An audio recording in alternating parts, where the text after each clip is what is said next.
Today I want to talk you through one of the neatest new features in the new Nikon D850, the silent shooting mode.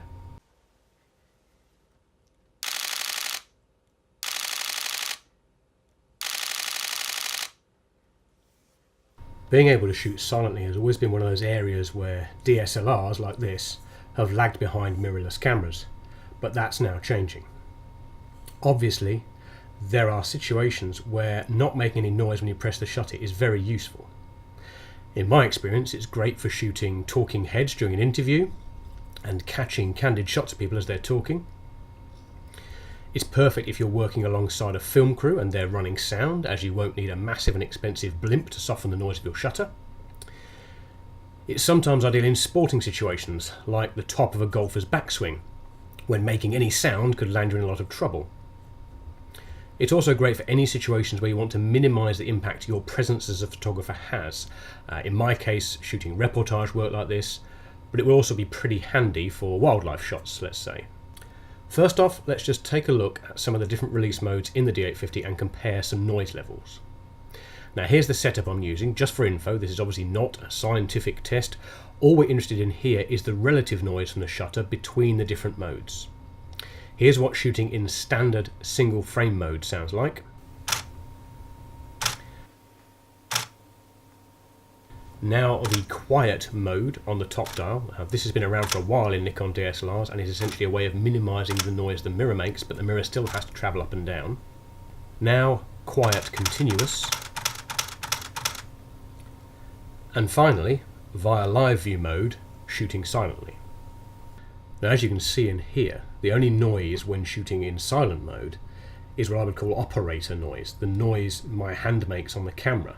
Now, that might be enough to startle a wild animal that's a few feet from you, but in anything other than a soundproof room, that's effectively silent, and unless people are staring right at you and watching you, they're not going to know you've taken a picture. Now to use silent mode, first off you need to enable it in the menu. Hit Menu, then Photo Shooting menu, and it's right down the bottom. Go into this sub-menu and choose either mode. We'll discuss the differences between them in just a minute. Then hit either OK or the right switch on the multi-selector. Now turn on live view in camera mode, not video mode. And as an aside, I suggest you get familiar with how live view works to enable you to shoot more comfortably in it and take advantage of snazzy tricks like touchscreen autofocus. Compose, focus, and then shoot. It's as simple as that. So, those two different modes. Mode 1 allows you to shoot in full resolution RAW along with any other resolution or file quality you choose. The speed at which you shoot matches the release mode you select on top of the camera, so single shots for S, although it does only go up to 6 frames per second in continuous high mode, not the full 7. Mode 2 is a more high speed mode, allowing you to shoot up to 90 frames at 30 frames per second in continuous high. The catch is that you can only shoot in DX cropped mode. The resolution is fixed at 3600 by 2400 pixels, and the quality is set to JPEG normal. Now that's still over 8 megapixels, and given the insane frame rate, may well be enough to capture some critical action in enough detail.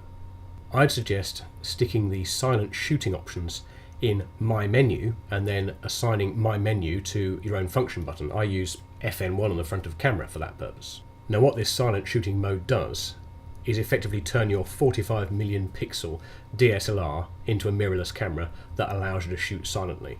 So really, really handy tool to have in your toolkit. There you go. Hope you found that useful. For more photography info, subscribe to this channel or head to my blog, photosmudger.com. And for more in-depth photography courses, head to photosmudger.teachable.com. See you there.